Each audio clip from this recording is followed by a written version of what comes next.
district, and we start at age 3 and go to age 21. So we have a little bit bigger responsibility than anybody else in the district. We have administrators, we have instructional staff, behavior consultants, school psychs, we have a liaison for area mental health, we do staff development, we assist ELL students who are also identified with special needs, we support SAT and MTSS, we provide a lot of instructional materials, a lot of technology, and we assist schools in times of crisis. We have to provide a continuum of services across the district. Anything from class within class support for students who are able to do that with just some accommodations and help, all the way to say homebound services for some of our medically fragile students in particular. We provide occupational therapy, physical therapy, speech language services.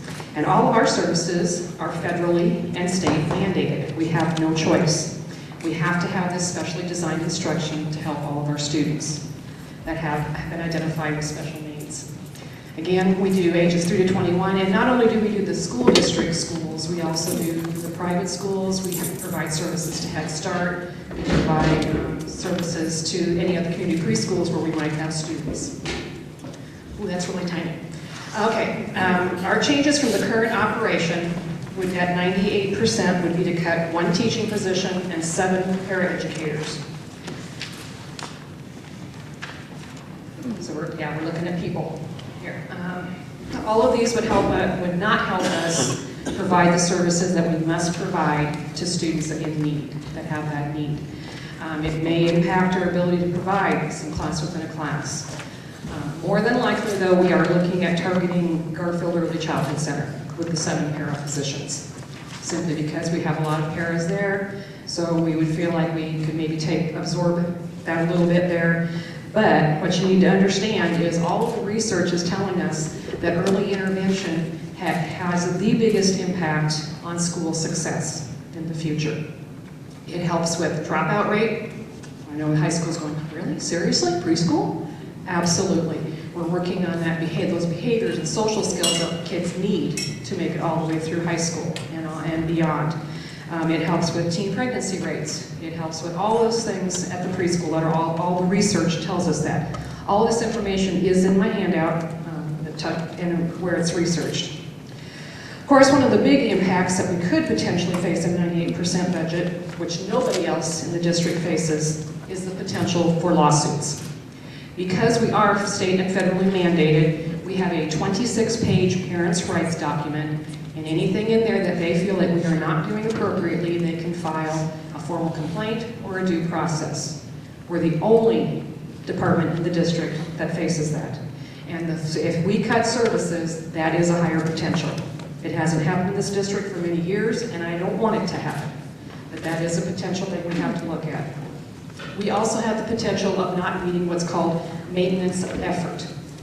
Maintenance of effort is where we cannot reduce the state and local supports to special education, or we risk losing federal funding. So again, I could take another hit if we don't meet that maintenance of effort number. We also may not provide needed equipment for students. We provide a lot of assistive technology to our students, from iPads to standers to personal laptops for them, so that they can access that general curriculum. And of course, all those could lead to due processes or formal complaints.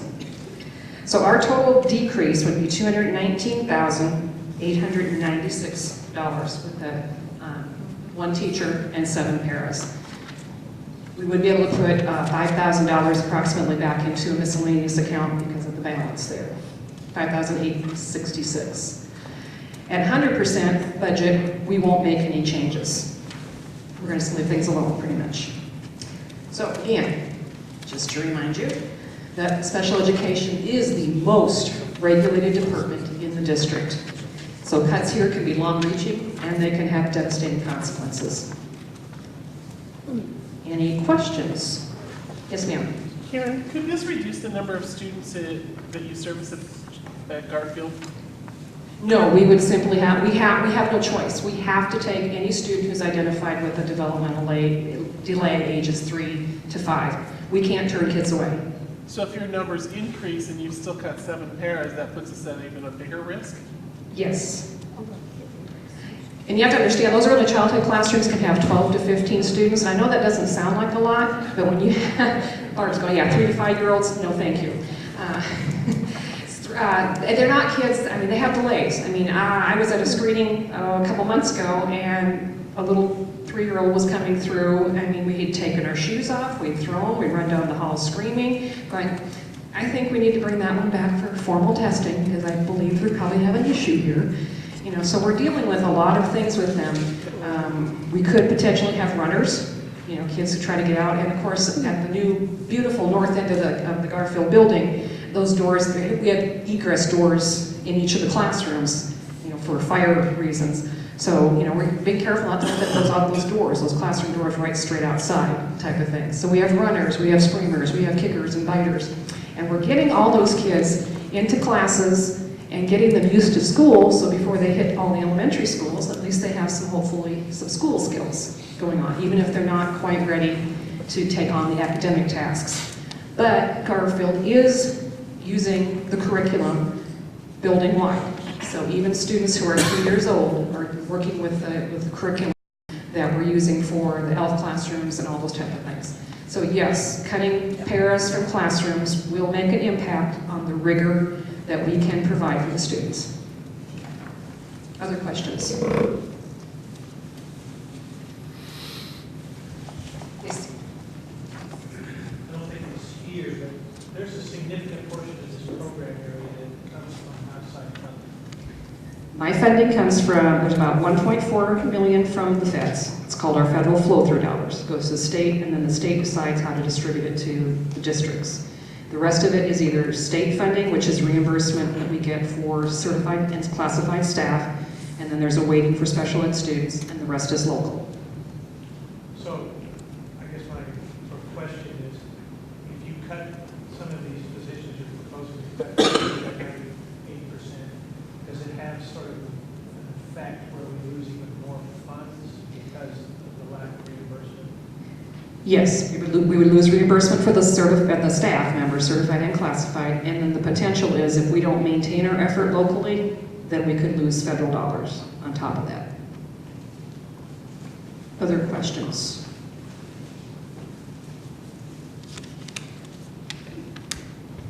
Okay, thank you. Funding. We are going to start out with 100% budget for the 2014-15 year. We would make some small changes, an admin support bilingual salary, which is a secretary part-time over at the ESC building.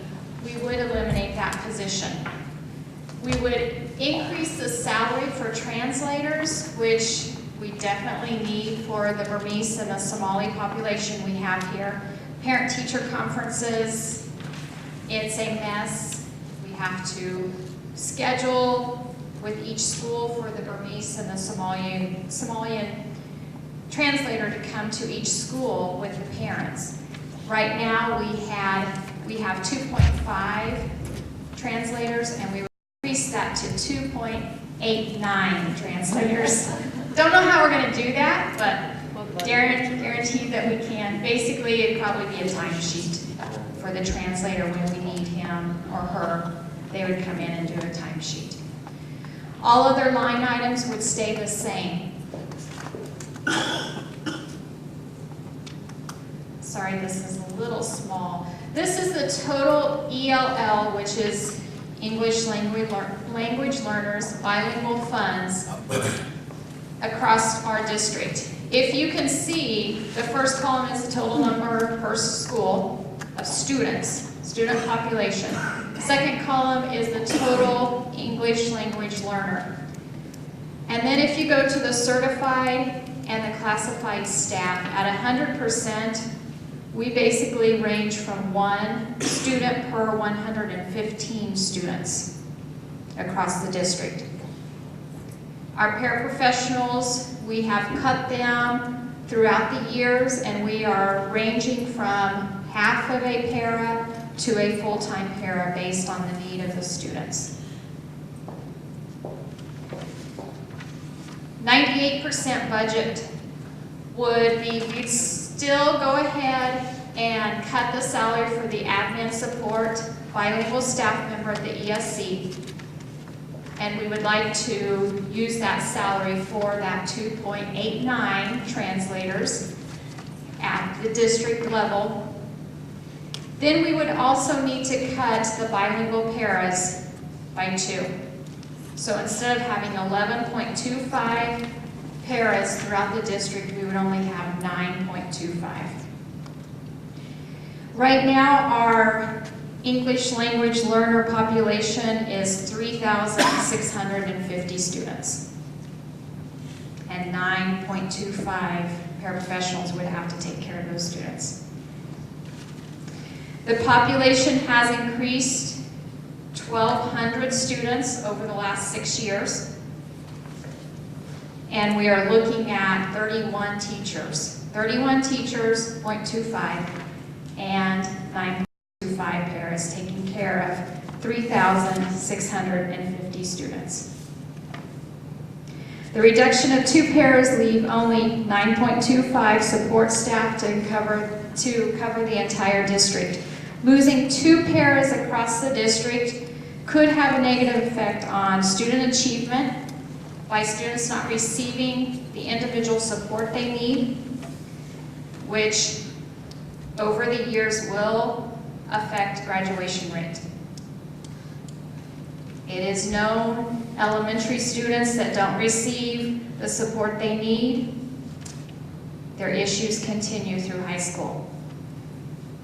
If the students do not receive the help and the learning they need in elementary school, middle school, high school, they do struggle to graduate. It could affect the graduation rate. In return, if a student does not receive academic support, they struggle their entire school year or their entire school career. Eliminating 2 paras will add more responsibilities for teachers, which will increase more student involvement, more paperwork. Teachers will have less time to focus on MTSS and meet the challenge of the college and career ready standards, which also falls under the District Initiative 1.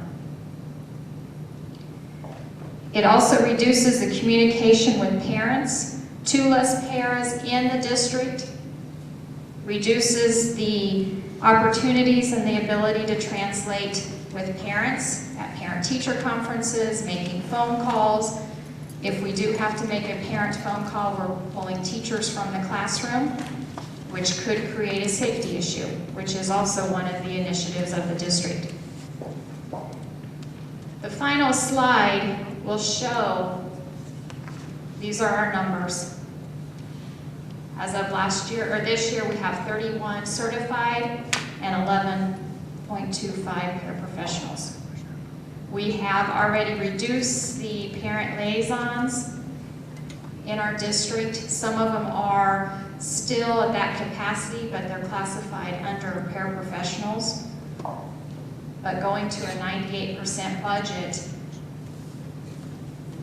wondering where we're going to pull that para.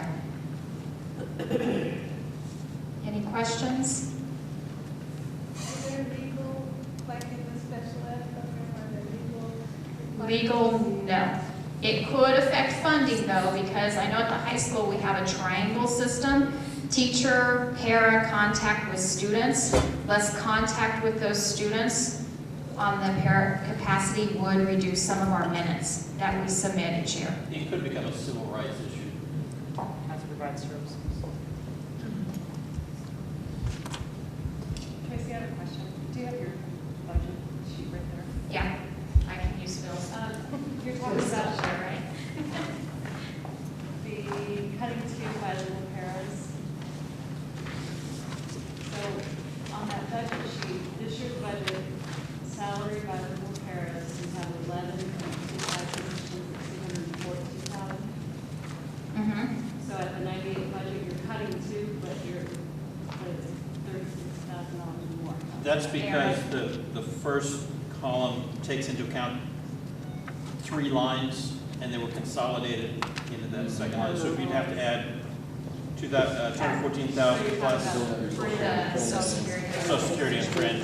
Got it.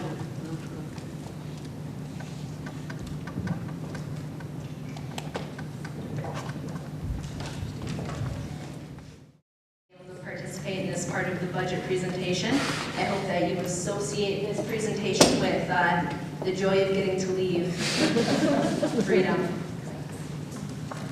Okay, well, I'm here to present the building administration and secretarial budget.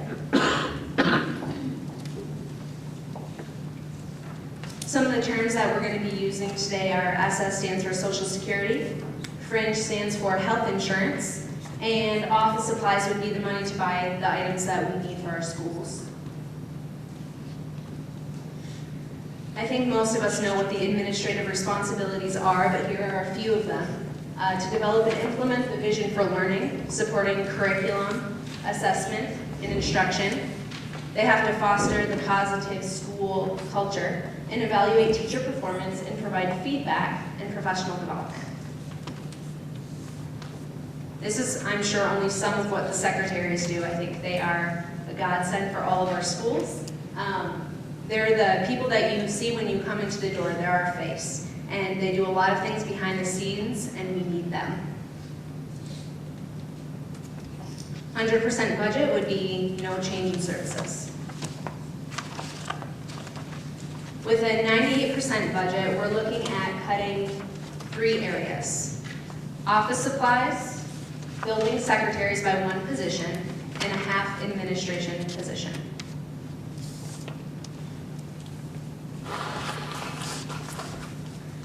It would be pretty typical for an administrator to stand here and tell you why not to cut their position and the things that directly affect them. But today I wanted to talk about the administrative budget and the secretarial budget through the lens of a teacher, okay, through the lens of students.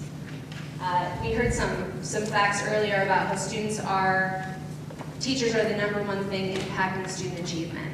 Well, the #2 thing is administrators, and that's because of the impact that administration has on teachers and therefore on students. So we're going to go ahead and start with the supplies. And when I was thinking about the budget cuts to supplies, the first thing that I thought of is the price of supplies is going up right now. So with the budget going down, we're going to have a really hard time affording those things. But the second thing that came to my mind was Common Core. I think most of us know that first-year teachers use a lot more supplies, copies from our copy machines, than veteran teachers. And that's simply because, at least in my experience, after 6 years of teaching, I know exactly what's coming in the curriculum. I know it like the back of my hand. But first-year teachers, they have to make a lot more decisions on the spot. They don't know the supplies as well. They don't know the curriculum as well. So it's a lot of last-minute copies. Oh, I need folders for this, or I need materials for that. With Common Core, we are all first-year teachers. And so with that, I think that the teachers and the students are going to be using a lot more supplies. The next point is eliminating a secretary, and I don't really know that that needs a whole lot of explanation. I think that's terrifying for all of us. The idea of not having a secretary in our school or having a part-time secretary, with the amount of translating that they're doing, data entry, at this point the responsibilities are increasing each year. So the idea of cutting someone from our buildings would be awful.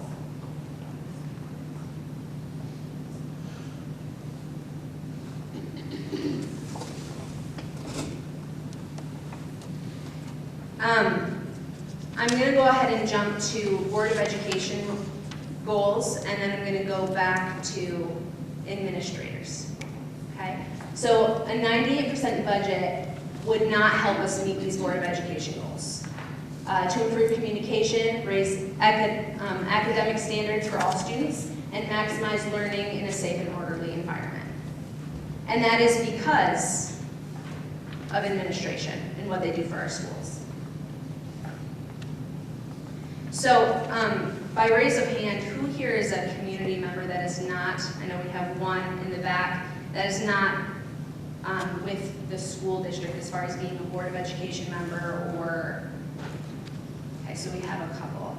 That's kind of what I thought was going to be here as far as community representation. I'm sure there are a lot of people who have opinions on what budgets would most affect their students and the children, but not everybody can be here to say it.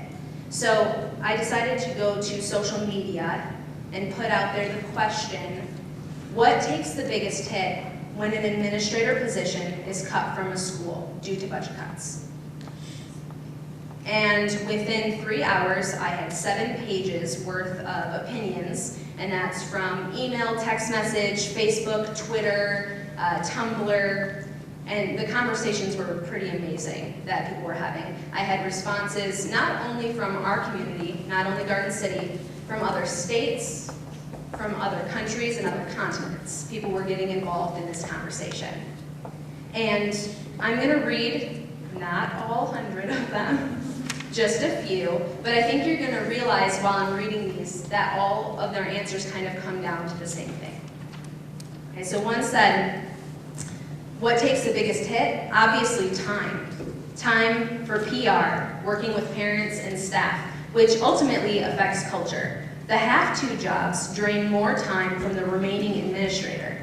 Time affects culture, culture affects performance, performance affects achievement, achievement affects morale, and morale affects culture.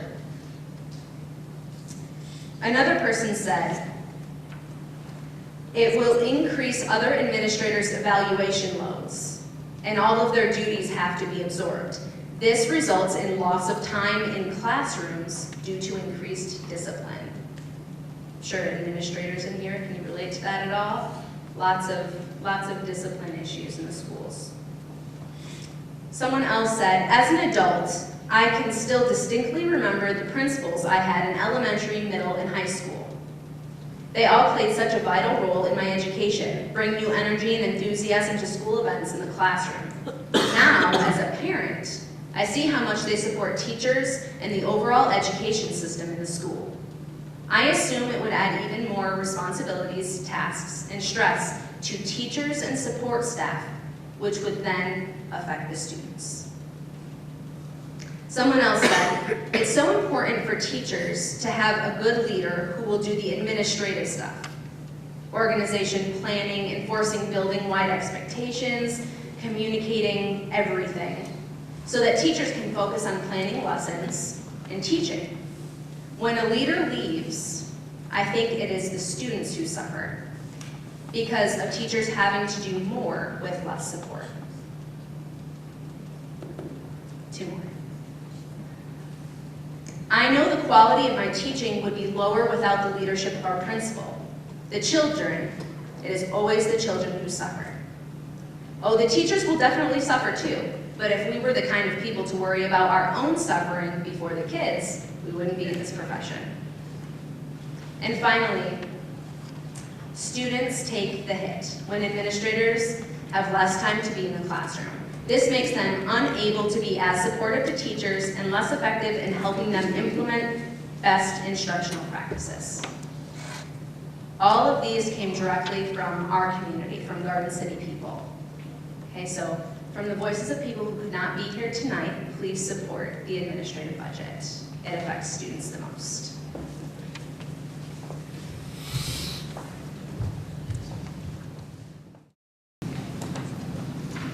Like Ed, I'm the health service coordinator for the school district, and I'm here to present the health services budget. For a 98% budget, we have to cut $18,055. That is really a fairly small amount, but we are the smallest budget in the district, and we provide health services to the entire district, students and staff. So for our 98%, we're looking at cutting one nursing position by 0.4. So she's half a nurse. I'm just cutting off an arm and a leg. I'm on the other part of the body. So anyways, we have to cut 74 nursing days is what that comes down to. Am I standing in your way? No. Okay, so we'll be cutting 74 nursing days throughout the district. Now I want to direct your attention to our program and look at the 98% page. When you look down at the bottom, you'll look at last year we saw 48,687 office visits. That was an increase of 3,000 office visits over the previous year, and this year we're on track to probably be increasing even more. So almost 50,000 office visits, and that was just counting the students. That did not count any of the staff and adults that we saw or any of the presentations. So now how are we going to squeeze 74 days and still see that, oh, it's going ahead of me. Eliminate 74 nursing days when we're seeing an increase in the number of office visits. The other thing that really concerns us greatly are the number of students that we have with prescribed procedures. Those are things with students that have diabetes. For example, we have several buildings that have students with diabetes. These students require blood sugar testing, insulin, and monitoring, and that is so specific. No two students react the same to any chronic illness, but with blood sugar, it greatly decreases as far as how one will react, another one won't. There's so much nursing judgment there, and when we don't have a full-time nurse to learn that student and learn all of those things, it really becomes a risk and a liability for that student as well as for the district. We also have students that require trach suctioning. That's where you go down through the throat and bring out secretions, and that's done several times a day. We have students that require catheterizations.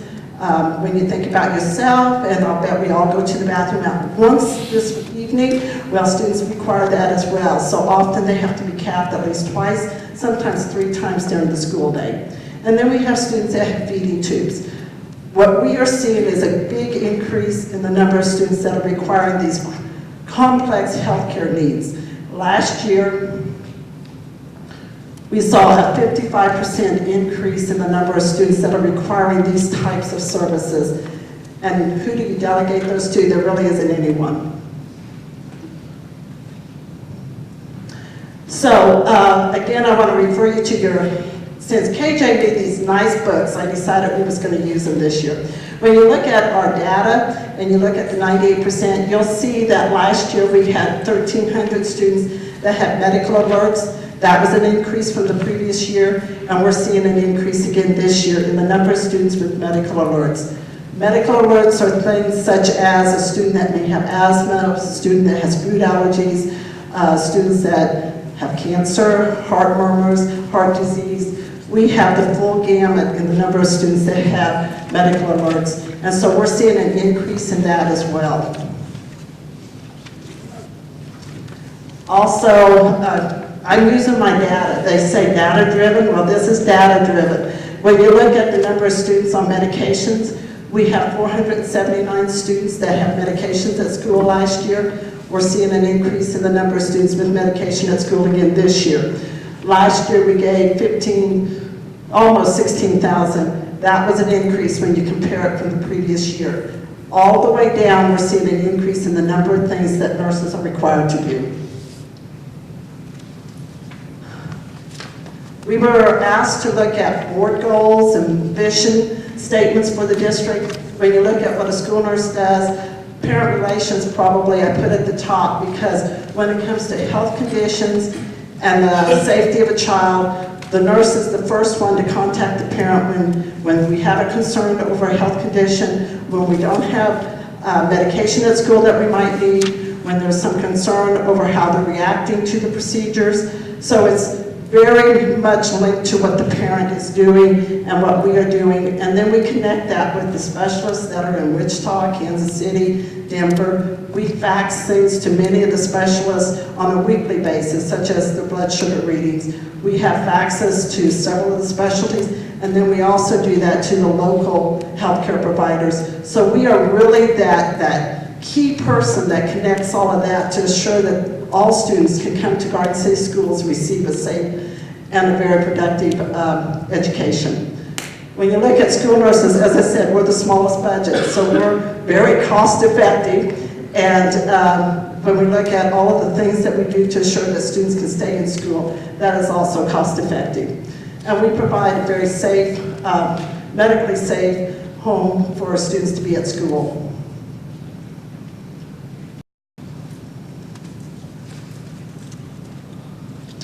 So our 100% budget, which of course is what we want, is really already a decrease. decrease. When you look at the number of students that we're seeing an increase in everything, prescribed procedures, medications, office visits, when you look at all of that, 100% is already a decrease for us in the number of school nurses that we have. So we feel like 100% is already a cut for us. So I would like to encourage you to please consider giving 100%. I believe every department in the district needs that, but I do ask that you vote for school nurses. I think Karen? Oh. I don't know if you heard me. I'm Lainey Shafwan. I'm technology coordinator for the district, and Roxy and I will be presenting on behalf of the technology department. As we sit down to start planning this, we didn't just decide this on our own. We had a committee that helped us, and we had the technology steering committee. It's made up of teachers, administrators, certified personnel, classified, instructional people, community members, and we all came together and we had to make some hard decisions. Because as we talked about preparing for this budget, we not only had to think about what we needed, we had to think about what was a reality for us. And those were not easy decisions to make. We met several times, we came up with the priorities, and that's how we developed this budget. And that's not me, because I couldn't find a girl. But we did come up, and so we're here to present our budget to you.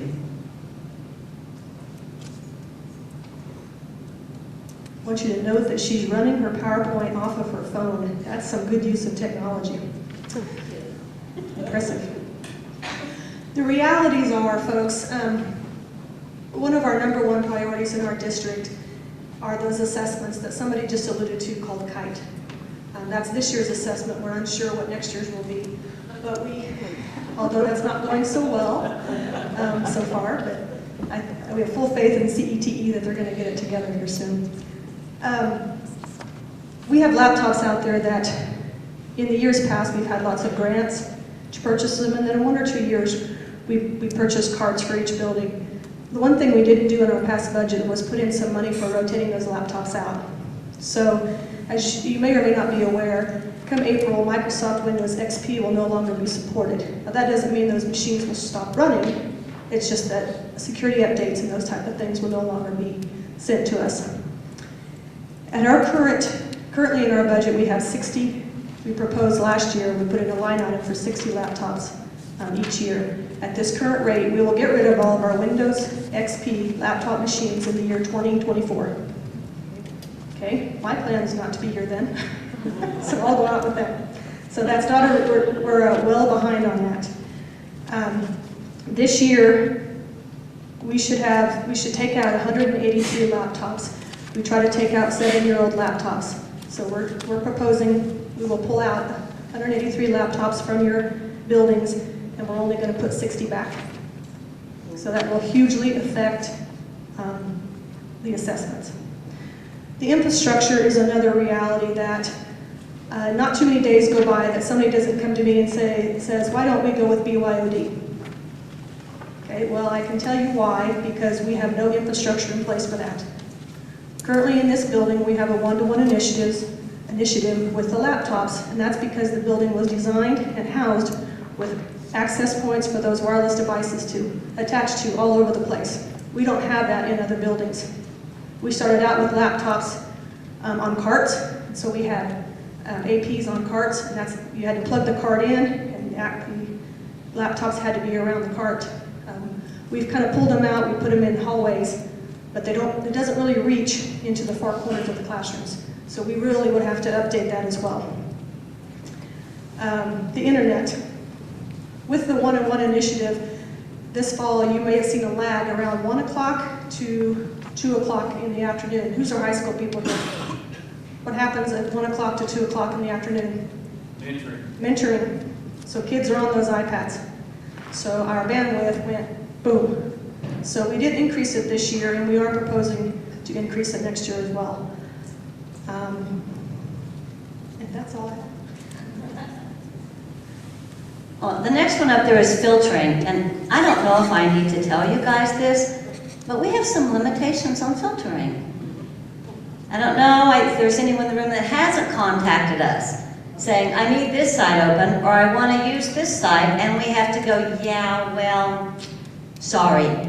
Because we can't get granular enough with our filtering to separate staff from students, or to separate Drew Sadler's, he has a history class that looks at hate groups. You can't have those allowable on the internet, and so he can't get current resources. So we have some real problems with our current filtering. It's not expensive, but it's not very good.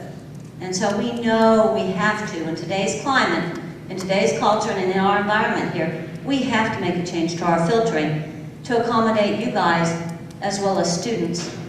Number one priority, we got to still keep safe. The next one is professional development. We're working a lot with high school teachers, building a framework of the integration model. We know that's got to move down. We know we have to make administrators more aware of that model. So we have to have professional development. Technology is not static. Every day we get something new to look at, and we've got to figure out how can it best be used, integrated into effective instruction. Number 6, I don't know how many are familiar with E-rate funding. I wasn't until 8 years ago when Dr. Carlin said, hey, I want you to start learning E-rate. E-rate is some monies we get from the federal government, comes from taxes off of telecommunication bills that you guys pay, put in a big fund. It goes to schools and libraries, and it's based on free and reduced lunch numbers. So high free and reduced lunch numbers turn out well for us. In the past, we've been at about 83% funding. So that means that for every $100 we spend on something that's E-rate eligible, we only pay $17 for it. Okay, that's a good deal. Here's the bad deal. E-rate used to pay for things like wireless access points, switches to make those run, all the cabling. That was a huge boon, and we put in wireless internet in our whole district. We paid 17 cents on the dollar for that. That was affordable to us. E-rate now pays 0 on that. So if we want to update our buildings to accommodate all these new technologies, all the new needs, 100% out of our pocket. And I can tell you that that stuff is not inexpensive. The last part is our current budget is going to dictate that our technology remains status quo. That means we can't upgrade the wireless. We can't upgrade the services we offer. And if you think about that in terms of a great analogy, Roxy and I were brainstorming. If you think about when you were young and you bought your first car, it was maybe a 2-seater, not a lot of trunk room. It worked well. You got married, it was still probably okay. We had to get bigger because my car wouldn't hold my husband's golf clubs, but we had to upgrade to meet our needs. Start having kids, well, that 2-seater car no longer worked because the capacity requirement had increased. So we had to get a bigger car. And not only did we have to get a bigger car, we had to maintain that car because it doesn't just run on gas, oil, tires, other auto stuff that I'm not familiar with.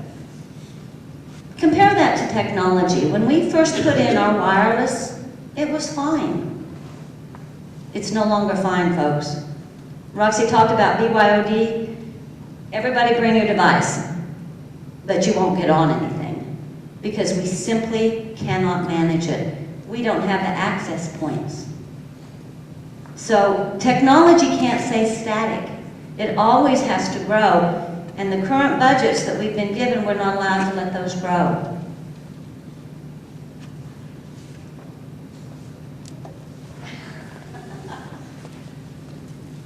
I knew I would use all 15 minutes. I always do. Trending now, I kind of picked up a little technology term that I see people using a lot. Here's what's trending in our schools. Every department has increased its dependence on technology. Think about your day. When you come to school and you need to get a message to somebody, if you didn't have technology that was sitting at your desk, you would either have to send them a mail by the old route, walk down and see them, or if you're a teacher, you walk to the teacher's lounge and you called because there wasn't a phone at your desk. There was no email, there was no telephones that ran over our network systems. If you wanted a bus, you filled out paperwork. If you needed time off, typically you called your principal at 8 o'clock or 6 o'clock in the morning. You didn't put it in SubBinder. I mean, try to picture your day without incorporating technology. And that's just for our basics. And then you start looking at the needs we have as an instructional institution, testing, delivering content, the business office, very fond of them, they do our paychecks. And that reliance on technology is not going to diminish. Every year, every department comes to us and says, hey, now we're going to incorporate this. Can you do that? We would love to say yes all the time, but the reality is our systems won't allow us to sometimes. We would prefer to say yes all the time. Staying at the status quo, that's not going to be changed.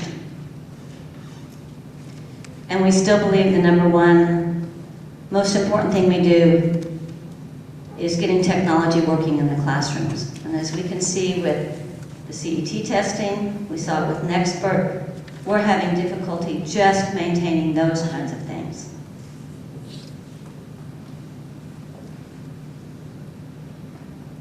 One little piggyback on what Elaine said. Just today we've seen 4 presentations. Polly mentioned some stats. I'm pretty sure Polly has some amazing nurses, but they're not tallying those with little marks and hash marks. That's all done in Skyward. They're doing all their logging online. Mary mentioned social media. That's huge. Huge for our kids, causing them some issues, but we get constant questions about when can we open up Twitter. Twitter for you, but not for a kid. Again, a problem with our filtering. Mary mentioned Ames Web Data. Again, another application that we may not house it here, but our people are important. Our staff maintains it, and the data becomes integral. So just more reliance on that technology. Our 100% program proposal, we will continue funding the desktop computer rotation. I mentioned laptops earlier. We've done a great job in this district with our desktops, and we are maybe 2 years out removing all the Windows XP, but that's doable. That's a little better than 2024. So we'll continue with that. We will increase our laptop rotation. We will increase repair and maintenance contracts. Things have shifted since I've been here. It used to be things were expensive to purchase up front, and then your maintenance contracts were minimal. Now, they get you with the low cost up front, and then the maintenance contracts are just out of this world. You'll see ours is around $450,000, and those are items we cannot not pay for, or we won't get updates. The other thing we will do is increase our internet bandwidth. We took advantage, for the first time this year, we've had multiple vendors apply for an E-rate for us for our bandwidth, and currently we started the year with 250 megabit bandwidth, which was an increase from last year. We upped it another 100 when we saw some trouble this fall, and next year we'll go to a gig. And we signed a 3-year contract, and we hope within that 3 years we don't exceed that bandwidth need. One of the things our technology steering committee felt most strongly about was upgrading the filtering system. We have identified a vendor for that. It is significantly more expensive, but the things that we can do with that, certainly well worth the money. And we believe that that's one way we can really affect our users and our instruction by being able to really get granular with what we can change and offer for filtering. Even in our 100% program proposal, we are going to have to cut the professional development budget by 1/3. We still believe that that is enough to accommodate getting our new framework and trainings out to teachers. We will have a decrease in supplies and materials throughout the office and over with our guys at the hardware shop. we've decreased those significantly. We are eliminating the technology-rich classroom program. We decreased it last year significantly. It won't exist next year. However, we will still utilize those trainers in delivering instruction, and that will be in the professional development part. So even though that's decreased, we think we'll still be able to provide services to all the schools. And the last one created a lot of conversation, and it would be to eliminate our content subscription that happens to be Discovery Education. That's a streaming video service. What our thinking is, with our new ability to filter differently, we will be able to provide other video services for teachers to use with their classes to deliver that kind of streaming video. Discovery Ed continues to rise every year, and we don't see the usage because of teachers having access to YouTube. So we think that's one that we won't diminish what our users experience, and we'll be able to save those dollars and put them into laptop rotation.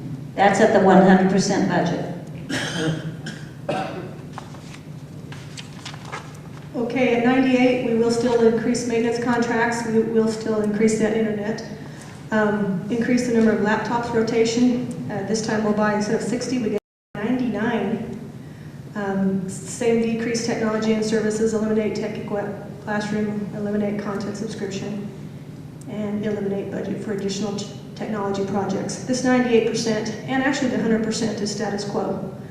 I know when you look through this, we've got some 100% in the past, but remember, we lost federal funding, as I'm sure other departments have as well. So we are trying to do more with less, just like everyone else. What you'll also notice on the 98% proposal is we cannot have the new filtering system in place. So that would remain as it is now and would not allow us to provide the different kinds of availability for all the users. And that's it. If you have questions, Dr. Atha. You did a very nice job explaining E-rate and the loss of some of that funding in some areas. Do you happen to have a dollar amount on the average of what we will lose because of certain things now not being able to be funded through E-rate? We will not lose what is called Priority 1, which is our reimbursement for internet, the telephones, and what's my other one? Our web services. So those won't be gone. That's all going to stay the same. What we do lose is Priority 2, and that would work out to be about $150,000 per year. Just as an example, we are looking at trying to upgrade the wireless infrastructure at SITS. I'm just going to pick 3 buildings, SITS, Stones Cage. Not sure those are it, but those are the numbers we're using. A ballpark figure right now is $267,000 to do that. So in the past, we would have paid 17 cents on the dollar of that amount of money. So significant.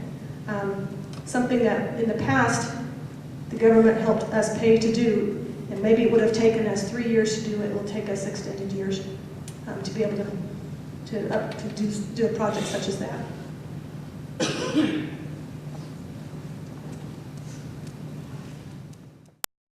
this is Courtney Gold, counselor at Kenneth Henderson, and we're presenting the middle level program proposal. So we're representing Bernadine Sitz, Charles Stones, Horace Good, and Kenneth Henderson with this proposal. Our committee was administrators, certified and classified staff, and community members that are interested in these 4 schools.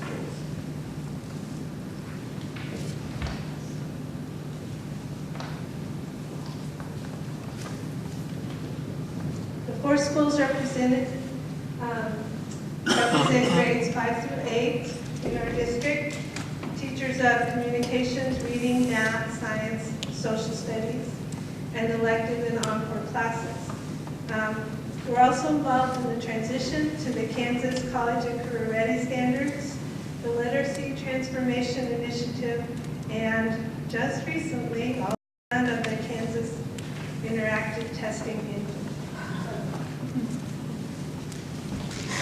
If we stay at the 100% level, the cost of the package is $7 million plus, and everything would stay as it currently is.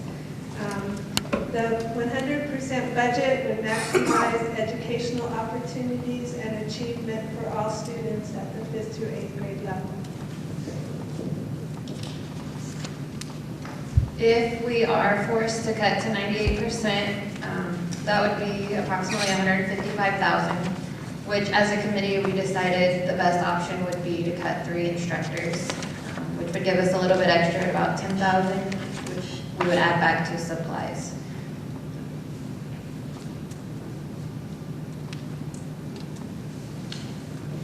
This is a list of the challenges that going to the 98% budget would cause. We realize that everybody's going to face these challenges, but by the time students reach the middle level, these challenges are amplified. The students at the middle level need relationships to increase their achievement. Fewer staff members means fewer relationships will be developed.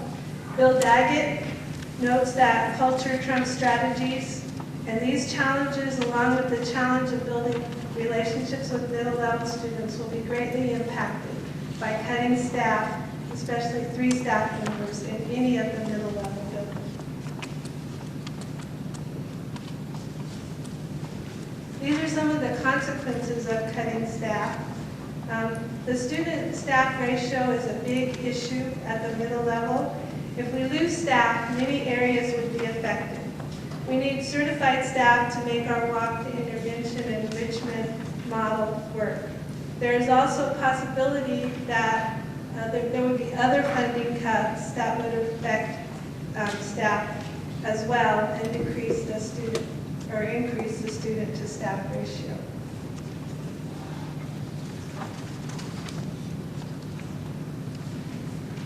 The district goals that are affected, the first one is student achievement. Increasing class size will affect academic standards already set forth by the district and the state. And the move to the Kansas Career and College and Career Ready standard is not going to be an easy transition. We've already experienced that this year.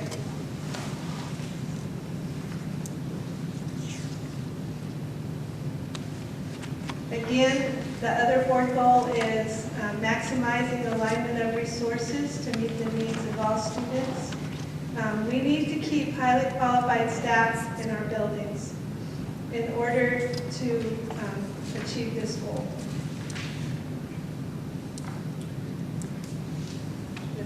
In the past, when we've been funded at 100%, it has allowed us to have lower class sizes, which in turn has increased academics and reduced discipline.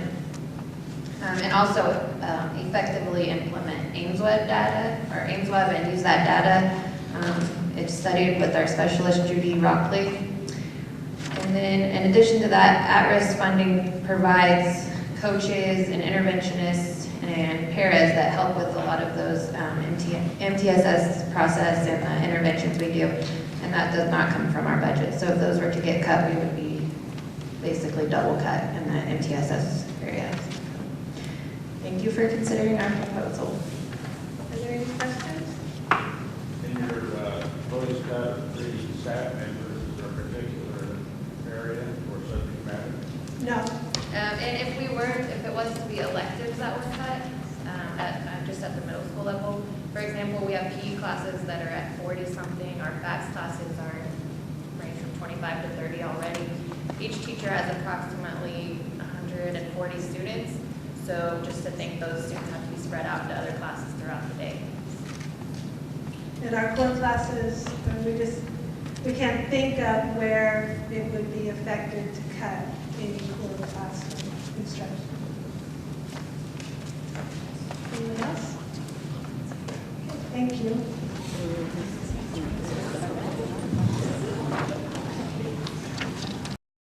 I'm Chuck Covey, Director of Plant Facilities. For those of you that aren't aware of what we do, we take care of all the maintenance of all the grounds and buildings within the district. Our personnel divided between maintenance, grounds, warehouse, and custodians. And so we have the responsibility of keeping up everything that we have. And the new projects and things we don't do as much of without going through the capital budget, and then a lot of that's contracted. Did some background research on, since I've been here since 2009, our building area, and I do a lot of our stuff by square footage, especially for custodians. It's a good way to figure out how much area on the average they do and where we stand. When I came in 2009 until now, we have, with the new high school and reduction of the modular units and then the addition of on Garfield, we've increased our building area 44%. In that 4 years, our maintenance staff has not changed. It's changed, but not increased or decreased. We added 3 positions with the addition of the high school and maintenance, and we've lost 3 over those 4 years due to budget cuts. A little different story with custodians. The custodial staff has increased 20%, and that's with additional staff and with cuts over that time. But that's 20% additional staff, but a 44% increase in building area.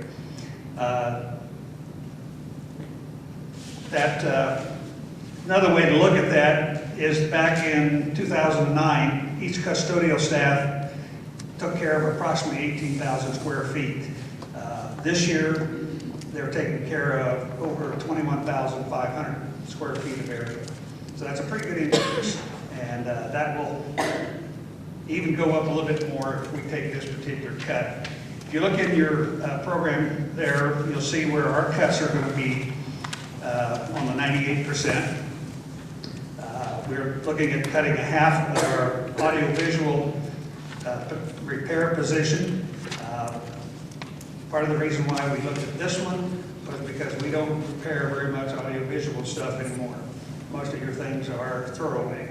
Your tape players, all those little kinds of devices, TVs, when they're gone.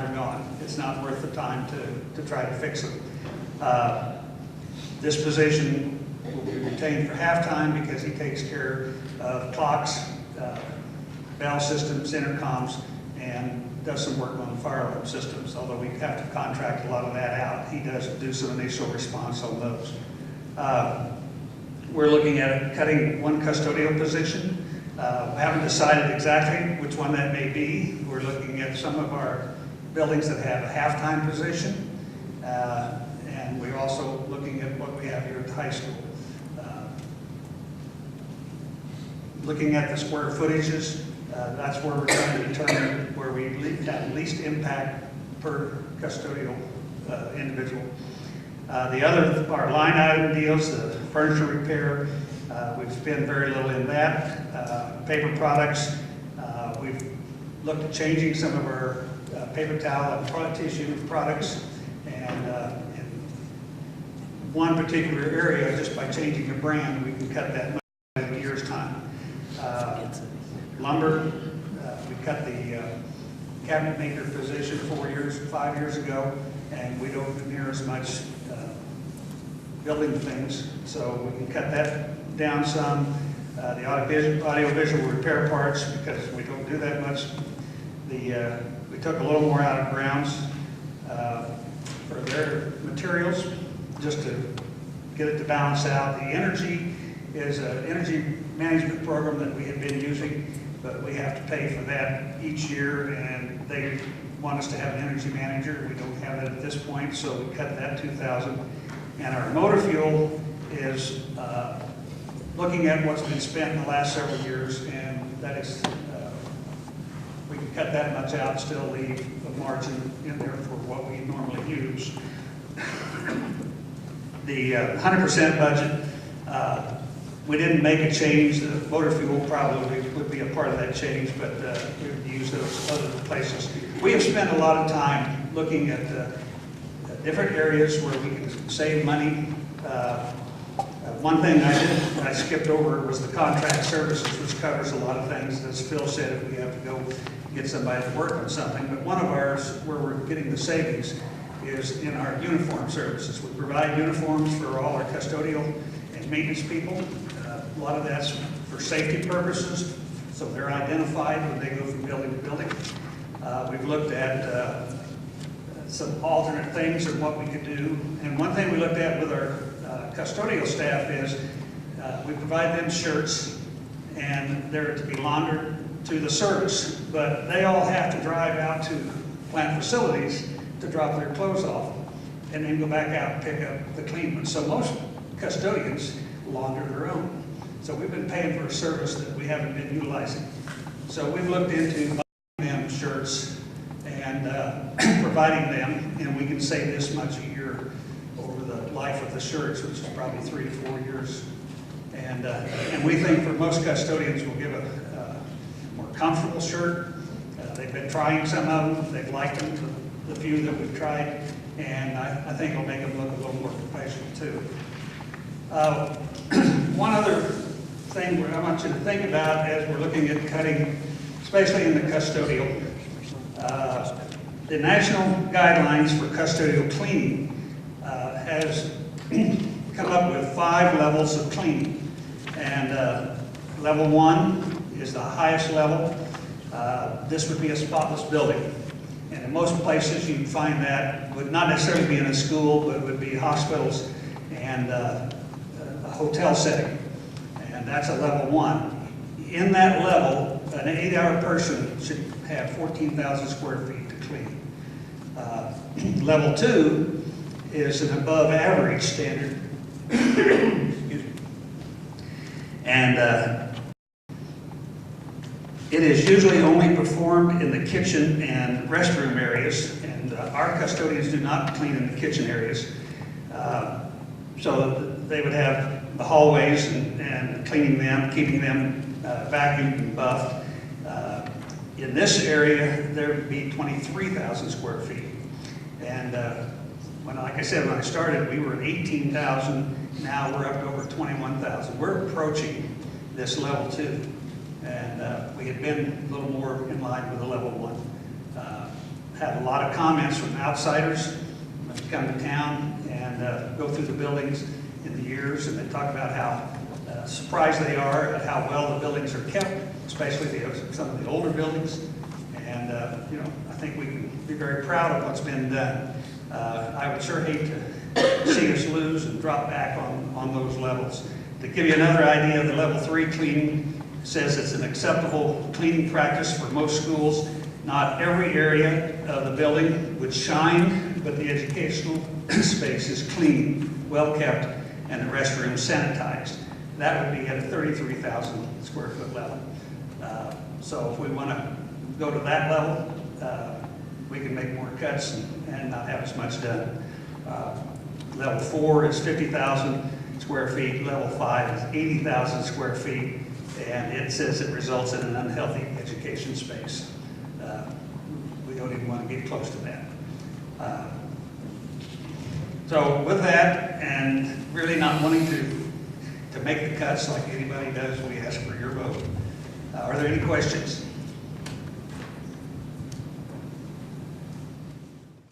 I will, when we get a break here, get all the other information and handouts that will be included in your binders there to you.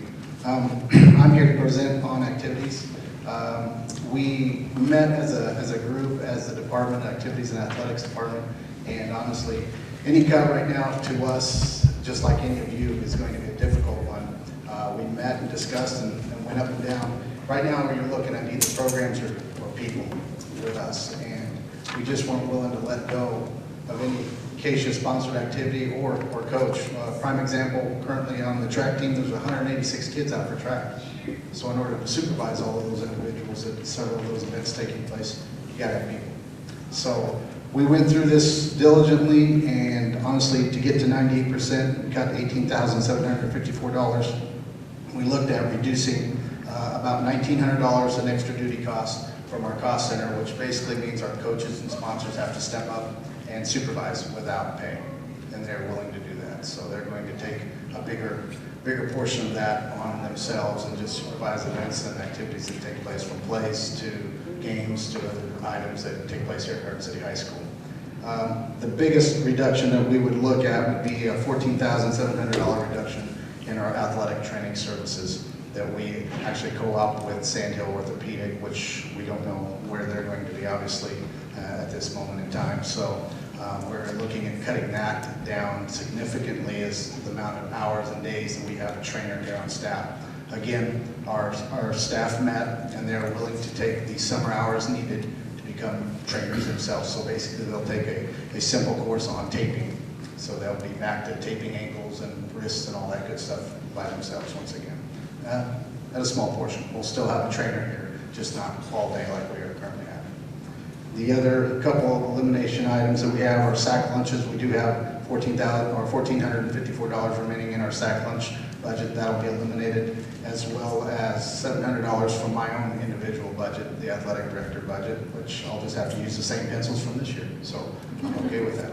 We'll make that work, and honestly, again, any pinch to us is difficult, just like any of you, so we ask that you consider that. With that, I also have a study here from the Kansas State High School Activities Association, in comparison from athletes and non-athletes, and students who participate in activities and do not participate in activities.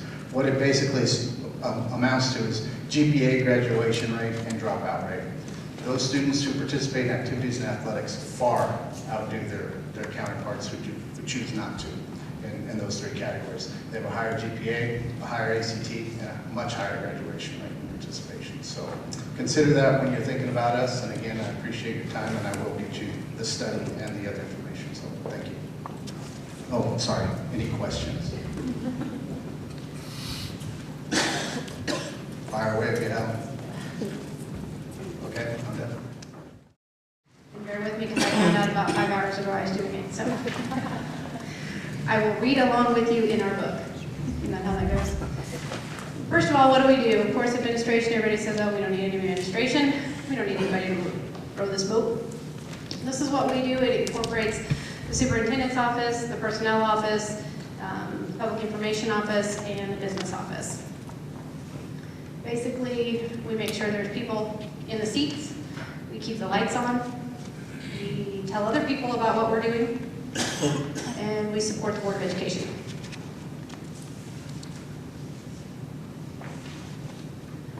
When you look at the budget that we have, here's some of the things that you're kind of maybe wonder what some of those line items are. One of the biggest expenses that we have has to do with the, we call it the copy center. Basically, we have 2 large copy machines and 1 individual that will make all the copies for the district. Any teacher that needs a copy can send something down and have that copy. We allocate 5 copies per student per day for each building. Recruiting, just making sure that we're attending job fairs, that we're putting the right people on the bus, making sure that those people are evaluated, that we're continuing to educate those people with professional development. The right professional development, their development doesn't come out of our budget, but we make sure that they have the right development. We cover the Board of Education expenses, the legal and audit services that are required by the district, the liability insurance, SubFinder software. Most of you are familiar with SubFinder. Basically, if a teacher needs a sub that day, I've never used it, but I believe they just call in, or not call in, they actually go online, I think, and input that they need a sub, and that system helps them administer that. FBI investigations that are required, postage, telephone expenses, and office supplies. If we are required to go to a 98% budget, these are the line items that we have suggested that we make changes to. We tried to make most of the changes at really looking at what we had spent in prior years on each of these line items. And we were able to find most of our savings in line items where we had, we'll call it, had some over budgeting in prior years. We just thought we would use that much, and we hadn't in the past few years, so we think we're safe to probably cut a little bit. Election services, we've got 13,000 budgeted. We would propose to go to 6,500. We don't think that we will have any election services over the next few years. These would be items that would be expensed if we say we had another bond issue and we needed to spend money related to those election issues. Hopefully we won't have any of those anytime soon. Legal services, we project to reduce those from $60,000 to $50,000. Over the last few years, we have spent close to $40,000, $45,000, $50,000, but we have not reached 60. Granted, it would only take one lawsuit, and we'd be up over 60, but at that point, I think we would be way over. And remember, that would probably come from my. Yeah, we're gonna take it from the special education budget anyway, since that's probably what we're gonna be sued for. Postage, again, these are just looking, if you guys can read the line items there. Postage going down from 31 to 25,000. Telephone expenses, in-district travel. And then we had some increases related to public information supplies at the personnel office. Those last two had been cut in previous years, and they were not able to stay within those budgets very well, so we think we need to add those line items back. And then add a line item for personnel evaluation software. And Darren left, and I was going to ask him about this. Dr. Atha, do you know anything about the personnel evaluation software that we need to add into the budget? No, it's something Dr. Carlin is looking at, and we're mandated to change our evaluation instrument as a result of the reauthorization of No Child Left Behind. Jim, do you have anything to add to that? Yeah, I'm on the committee that's looking at that, and I think all the principals are participating in a pilot this year where we're doing 2 staff members each online, where instead of doing the paper copies, we type them into the computer. It's when we get done meeting with them, then we send it to the staff member, and they can sign off on it electronically, so it eliminates some of the need for the copies in the paper. But the better thing is we get a lot deeper data out of what we're doing, what we're saying, the things we're marking on staff members, so it becomes a tool that eventually, like our walkthroughs, can be attached to it, so if we want to look at district data, it's going to become a lot more efficient and give us a lot more information to work with. And it's tied to our recruiting. The software we use for recruiting is the same company. Is that 12,000, is that going to be the same amount every year, or do we anticipate That that's I do going not to know. increase? I just know what the software's about. Thank you very much. It should be the same amount every year. Same amount every year, okay. If we're allowed to stay at 100%, some of those changes that we just talked about would stay the same. We would reduce the election services, we would leave legal services and postage the same, reduce the telephone, reduce in-district travel, and then also increase those 2 line items we discussed. We're going to keep the $12,000 for the personnel evaluation software, and we're going to increase personnel recruiting by $10,000, which was cut last year, $5,000. Any questions? Who's next? For some of us, this is the very best place in the whole world, so thank you. Okay, so libraries. We are almost the very tiniest budget. If you look at us, we are just half a page. We have cut and cut and cut and cut and cut and cut. We never get 100%. We are always 98%. So just to remember that all these little tiny budgets, you could fund a whole bunch of us and still have room. You could fund maybe one of the big guys, but you could fund like 5 of the little guys. So just keep that in your mind as we're thinking. So what do we do if we're at 98%? We're going to cut our extra days. Those are days that the librarians are paid to get the libraries ready so that when the kids come to school, they get to start checking out right away.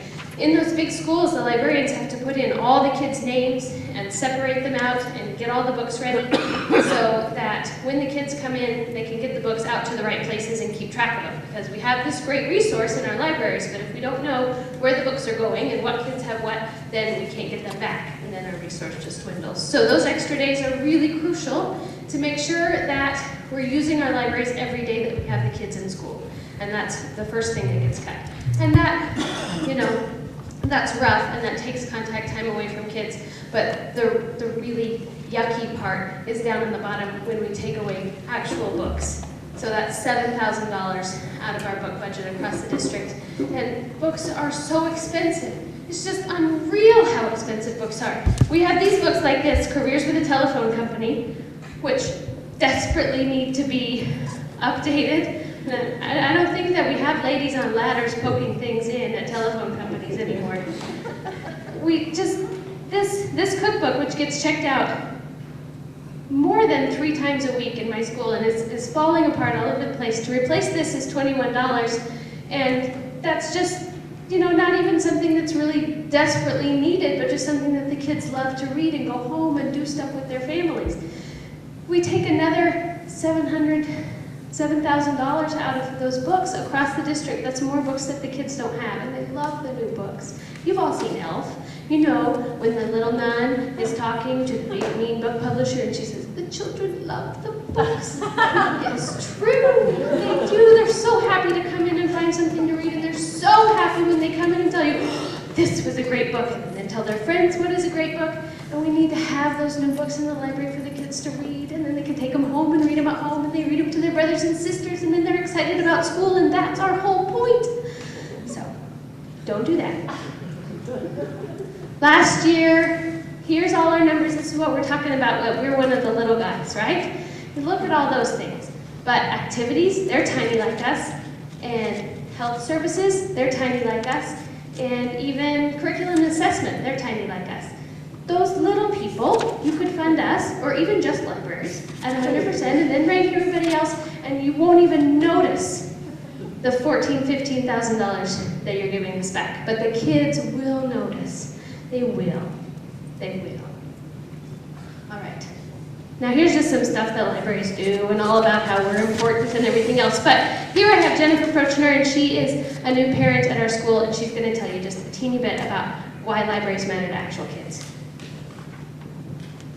I had the very good fortune of being raised by an educator, and from the time I can remember, I'm talking like maybe 2 years old, my mom would tell me, if you want to do some activity, you need to be able to read.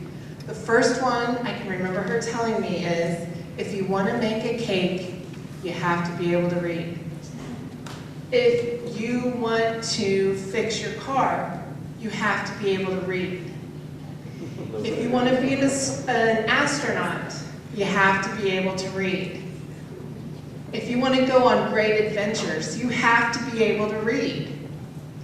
I'm happy to say that in my time at home with her as a child, that I got to spend many, many times reading cookbooks and making cakes and helping my dad in the garage, and now my husband, fix cars when that needs to be done as well. I never made it to be an astronaut, ever. I know it's hard to believe, but I can tell you that with books like this, that I spent many great space adventures between the pages of those covers. I also, I've probably gone on more adventures than I maybe should have, or I'm lucky to have gotten to do a lot of adventures, but I never am satisfied. And every time I pick up a book, even as an adult, I get to go on another adventure. And I have the great fortune also of working in the library at Pine Mill every Tuesday afternoon, and I get to watch those kids check out books. I get to see them excited about their adventures and about what they're going to learn. I can tell you I've checked out the cookbook more than 20 times probably. And I don't want to see any kid have a book taken out of their hand, and that's what we're going to do if we don't get our 100% budget. And a lot of the families in this district don't have money to buy new books at home. Classrooms don't have the budgets to support as many books as we would like our children to have in their classrooms, so that leaves the libraries. They're the heart of the school, and we need to keep that heart going. Thanks. Oh, do you have questions for us? Okay, vote library. Curriculum and assessment. Really, for our budget this year, we've been fairly lucky. And for those that don't know what we do, our office overview is basically, we are the supporting group for the teachers and administrators in the school district. We support the teaching and learning process through leadership and curriculum, instruction and assessment. So everything that pretty much has been talked about already, we have some hand in. Whether it's the assessment testing, it comes through our building, we pay for it. Not all of it, but a lot of it we do, especially some of the at-risk programs. services as a team, instruction and curriculum development, leadership on the Common Core, or what's being known as, Kansas College and Career Ready standards. We have the systemization of instruction and the transformation initiative, professional development, still working on developing those highly qualified teachers. In fact, that's one of our main line items in the budget, is providing funding so these teachers can go out and get a better education so they can provide to our students better than they already are right now. Maintaining teacher professional development records, which I'm sure many of you know Kathy. She handles the MLP. If you haven't talked to her, I'd be surprised, because everything that goes through there, she handles. She keeps records of it, she keeps track of everything that goes on, so everybody knows what they've done, what assessments they've done, what they need. We also do assessments and screening, and of course, the Teacher Resource Center, otherwise known as the TRC. Most of our accounts are for curriculum and instruction, curriculum writing, annual rewrites, instructional units, and then of course aligning it to what we're trying to upgrade to on the Common Core. Assessments, we've got the Kansas assessments and the formative, and of course MTSS, which has been mentioned several times. There's also in the professional development department, there's focus, and we have all the focuses on that because we are trying to raise these teachers up so that they do have a much better education than when they started, so that they can teach the students better. All these things that they go to are in hopes that they learn new processes to teach better. And so we can get more of our information across to our students so that our assessments are higher.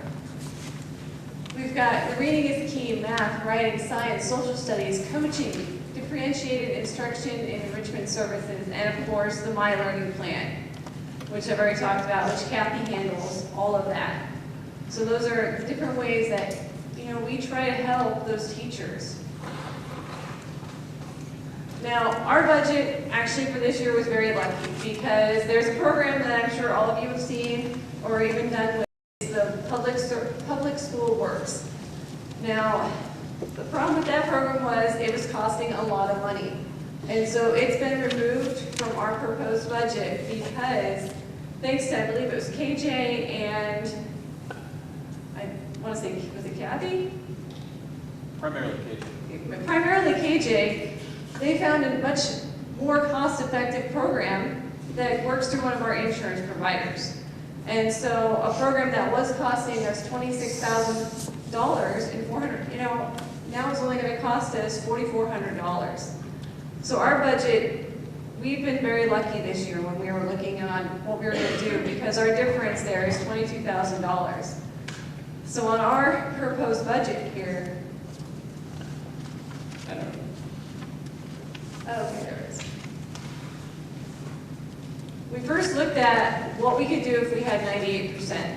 If we drop that 2%, we still have an increase in two of our main areas that we really need to see an increase in, and that is in-service and testing.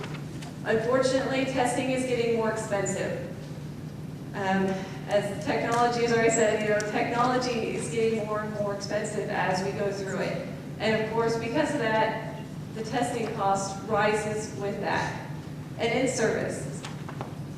I don't know how many in here have been on one of the trips that have been happening throughout the year, but earlier in the year there was one for Orlando, and then there was the New Orleans ones. Each one of those was to help the teachers and administrators grow. And that's what we are about. We are about growing the teachers and the administrators so that the students get a better education. And our total, basically, we are just redistributing $5,473 if we have to drop to the 98%.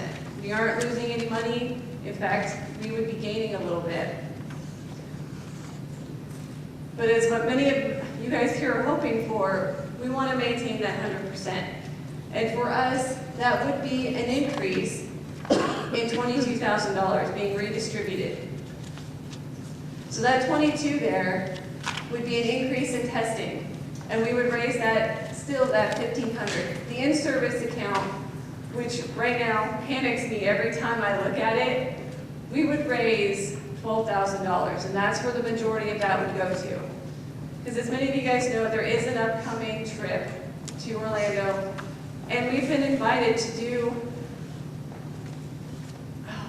how is it worded? It's a model district because of how well we are doing with the multicultural diversity that we have. And then of course the at-risk account is also very low because we have the Scholastic Read 180s, all those come out of that account, and we want to raise that by another $3,600 because right now it's in the red because testing and all those, even those programs have gone up in price. Academic contest for both the local and the national, we would like to raise.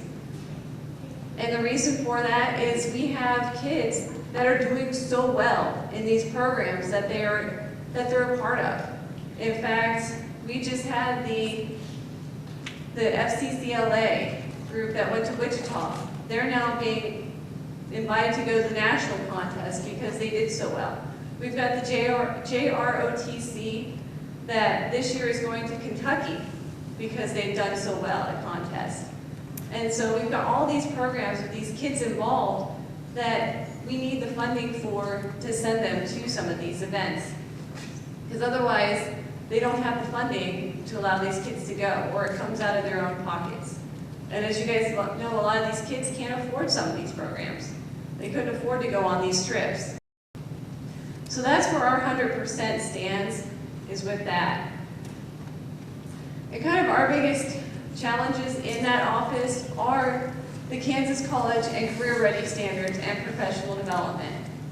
And that's where most of our money that we are allotted goes to, is trying to get that professional development raised so that these standards that are going to be going into practice, the teachers do know. They know how to use them. They know how to get them out there and get them to the students so that they understand what they need to in order to be ready when they graduate high school to go to college or go into a career. That's all I got. Any questions? All right. I was very impressed with Lainey, and she left. But when Lainey came up here and ran this whole thing with her iPhone, I was very impressed, because I have a tough time just even answering a telephone call. So I'm going to have to talk to Lainey about that. Well, listen, my name is Phil Cuddell, and I'm the interim transportation director for the district at this time. And this is my first experience of this particular process, and certainly my first experience of putting the budget together. So, you know, mine is certainly not near as polished and compelling as what some of your arguments are, but I'm going to present it anyway because it's my time. So, we have a transportation budget proposal for this year, and of course our mission statement is to provide safe and efficient transportation to and from school and school activities. Now, I'm not going to go in, nor do I have on here all of the things that we do. I think it's pretty self-explanatory that we transport students. And we transport those students, of course, not just to and from school every day and midday for all of the Garfield students that we transport at the midday, but of course also for all activities. We also provide all the transportation for individuals and for the entire district. And I think all of you are pretty familiar with the transportation department. Okay, what I've done is I've just put a 98% budget proposal, and these are the things that would be different or what it would be and what it would look like. At a 98% proposal, provided the services that we would provide at this level, which is a $2,105,008 or $2,105,008 budget, is our route drivers would remain constant. They would be the same. Our mechanics, office personnel will remain constant. So we're not looking at reducing any personnel. Our buses, presently are filled in many cases to capacity, and we transport approximately 3,400 students every day to and from school. Then, of course, we have our special and door-to-door busing, which we provide daily, which again, this is dependent upon perhaps what it says on their IEP, and the Garfield students that we have quite a bit of midday routes as well. Our regular bus routes are from the morning, range from starting at about 6:05 in the morning, and the last one gets in about 8:40 in the morning. And in the afternoon routes, we start at 2:30, and the last one is usually in about 5:15. We have required repair and maintenance of routes, bus activity buses, passenger vehicles, district-wide, and including the transportation, technology, special education, driver's ed, Russell Child Development. Those are all departments that we provide some type of a transportation or some type of a service to. Okay. Now, at 98% proposal, these are some things that we're looking at. As far as we have optional replacement and other operational tasks would be reduced, meaning that perhaps maybe we wouldn't replace vehicles as often, or we would have them in service longer. Other operational tasks, of course, would be directly related to maintenance, replacement of things, such as tires, oil changes, things like that. We'd have a reduction in the number, distance, frequency of field trips and activity trips at all levels. And man, that hits a chord there. But what we currently spend, these are things that we would have to look at if we are reduced to a 98% budget, is we have to look at those kinds of things, and is it within our budget to be able to provide these types of things for our school district. And then, of course, keeping all the vehicles in service for an extended period of time before replacement. A reduction in available funds for route, field, activity, fuel, depending on the fluctuation of fuel prices. And unfortunately, there are many variables within our budget that we have no control over. We can't control the price of fuel, we can't control the price of tires, the price of oil, the price of parts, repairs, those kinds of things. We just do not have the control over what the cost of those things are going to be. So we have to take those into consideration. And then we would even decrease in the budgetary authority for those particular types of things. And now, we do have an increase in contracted services and vehicle insurance. Again, an uncontrolled variable. Now what those two items are is the contracted services, whenever we have a bus that breaks down, that's beyond the capabilities or resources that we have to be able to repair that bus in our shop down in the transportation department, we have to take it someplace. And if you have to take it someplace, of course, they're going to charge you for that. That's the contracted services. So if we have to replace a transmission or we have to replace, something on that bus, we're going to have that done through the contracted services. And then, of course, vehicle insurance, that was at the suggestion of KJ, and I think she presented earlier about the increase in some of the insurance costs district-wide. Well, those costs are, affect our department as well, and that's something we have to look at in our budget to take care of. We would cut back field activity trips, staff travel, resulting in a decrease in educational options for all. And I know that, someone addressed that earlier, that, they want to try to maintain or increase some of those staff development and educational opportunities for staff. Well, if transportation can't be provided, that could become an issue.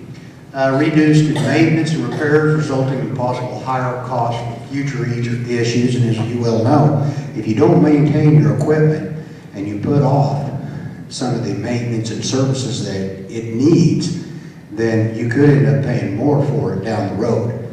And so sometimes those costs are a little more palatable then. And then review and evaluation. Now, don't take that wrong. The summer school Bob, summer nutrition program costs and impact.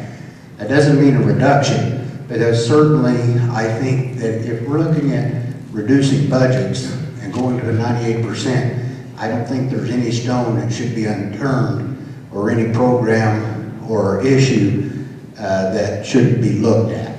And that's simply what that statement means. Services the department will be able to provide may be diminished.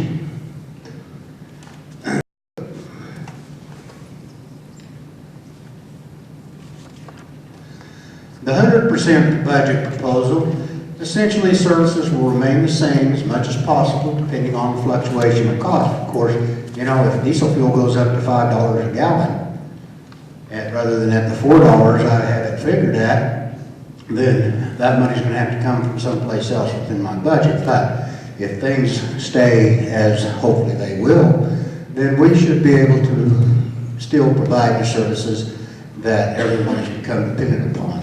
And then necessary required increases in contracted services and insurance line item budgets. Of course, that's going to take place whether it's a 98% or 100%. And then an increased reduction in line item budgets where acceptable, meaning that, you know, we would still look at each line item within our budget and have the justification for the amount of budget that is in each one of those line items. To support the district goals, as I go through, Goal 2.6 of the board's vision and goals, the transportation will continue to support nutrition, education, physical activity, health, and wellness for staff. And in Goal 3.4, transportation will continue to develop professional relationships with the leading thinkers, researchers, and practitioners in the profession. So the method and means of our assessment is the review of cost of operation to determine if the transportation department is and was able to provide effective services while meeting the needs of the district and maintaining a safe and efficient fleet of vehicles. And then our evaluation data was that we looked at, you know, decrease in line item budgets from previous years, and that was determined based on previous year's budgets and the actual amounts that were expended in those particular line items. And then we also did a review of our operation of cost for the first 7 months of this year to see what type of expenditures and what we'd been doing to come up with the determination on where we could reduce our budget if needed. And pretty much the same thing. And that must be it. Any questions? Okay. If there's not ever questions, you must have done a good job teaching. So there's been a lot of good teachers tonight. We would be cutting a building para and putting that money into teacher salary. That would increase a half position at the high school, which would allow us to increase MTSS interventions at the high school, which that is something we're focusing on every day, is how can we work with students individually without taking them out of any of their classes.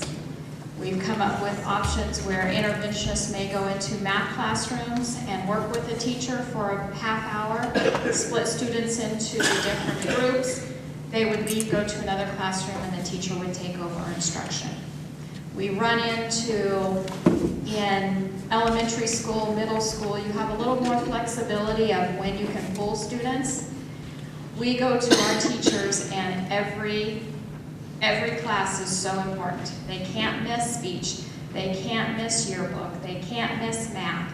So we're trying to think out of the box of ways that we can work with students individually. We believe taking that building para, turning it into a half-time teaching position will give us some options there.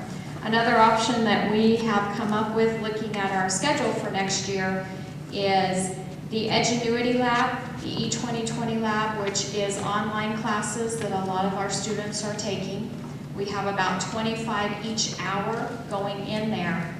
They are running into issues when they're taking those classes. They need a certified teacher to help them with some issues that they may be having with math.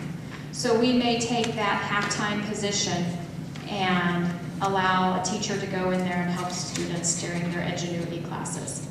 Another option is we may possibly use it for overloads. In August, we find that we need overloads to give teachers an additional class to reduce class numbers. So we may use it in that option. 98% budget.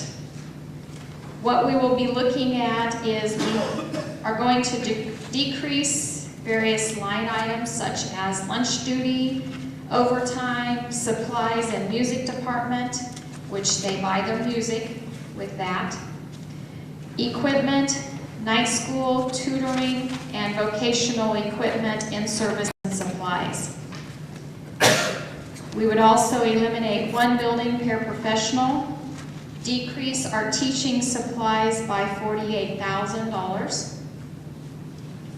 And at the beginning of this year now, we are giving the Alternative Center about $10,000 to $15,000 off our budget. And then we would also look at decreasing textbook funds, which that is, again, one time. We would have to replace that $8,000 that we're taking from textbooks this year and replace that next year. In doing that, changing personnel hourly rates, reducing that does affect the third board initiative, safety issue. We reduce hourly rates of lunch duty, overtime. We do not have the supervision that we need in the lunchroom or extracurricular activities. So that is a safety issue. The next three fall under the first board initiative, student achievement. Student achievement is affected as fewer paraprofessionals are in the classroom to supply student support. Right now, that paraprofessional is in the Edgenuity lab. We would be pulling that para out, and we would not be able to replace that paraprofessional with a teacher. We would have to look at pulling teachers from another subject area to cover that time. Right now, we only have a part-time teacher in the Edgenuity lab. Taking that para, we would either only have Edgenuity part-time or pull that teacher from other areas. We also would not be able to support our MTSS program to the fullest. We would not have the para support to work with students individually as needed to succeed on Ames Web or our assessments that are coming up. And then reducing teaching supply fund by $48,000 will affect your student achievement also. Teachers will feel that in the classroom. They will not be able to have their supplies supplied to them. They will have to start asking students to bring their supplies, asking for volunteers, finding community involvement with those supplies needed. Any questions?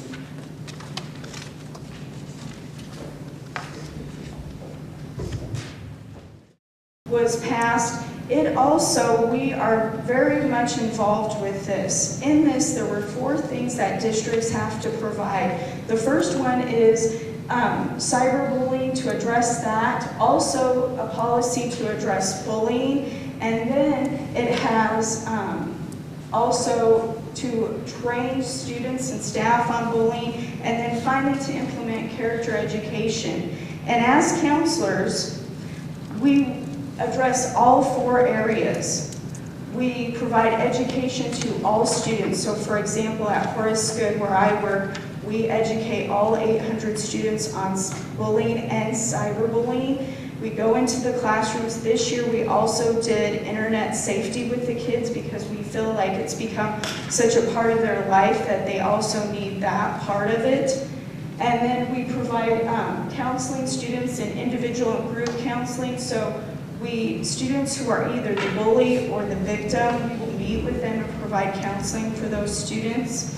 We also provide, the state just adopted the Bully Awareness Week, where the first week in October, we provide different activities. And this year we worked with our whole staff. So for example, our language arts teachers, they had the students write in their journals about bullying. We had morning announcements that talked about bullying. So this was all of our staff working together that week to address bullying with our students. We also, as counselors, continue our professional development.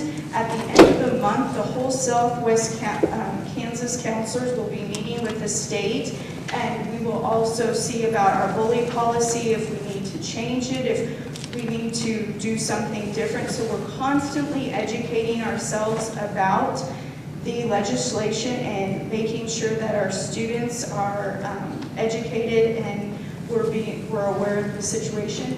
And then finally, we're working with community agencies. I'm not sure how many are aware, but this year we had some NFL players come and provide an assembly to our students, and it really made a difference in our students' lives. I had students who came to me afterwards and said, you know, I want to change because of this presentation that these players provided. Well, that would not have happened unless we had a community agency volunteer to bring these gentlemen in to speak to our students. Through our SAD, Students Against Destructive Decisions, we had also a speaker come in and talk to students this year. All of those things help educate our students about bullying. Okay, at 100%, currently we have 19.5 counselors. That includes extra days for our 5th through 12th grade counselors and materials for our K through 8th grade counselors. At 100%, nothing is changing, it is staying the same. At the 98% budget, we would have to cut a 0.5 counselor, and as all of you know, to find a 0.5 counselor would be very difficult. So we're, you know, my concern is that we could possibly be looking at a whole counselor, because to find somebody who just wants to work part-time is very difficult. But because of that, we would be adding $365 to materials. And then finally, learning is possible only after students' social and emotional and physical needs have been met. When those needs are met, students are more likely to succeed. Support your counselors. Any questions?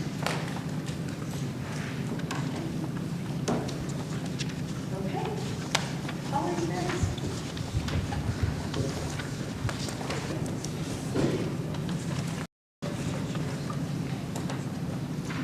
Like Ed, I'm the health service coordinator for the school district, and I'm here to present the health services budget. For a 98% budget, we have to cut $18,055. That is really a fairly small amount, but we are the smallest budget in the district, and we provide health services to the entire district, students and staff.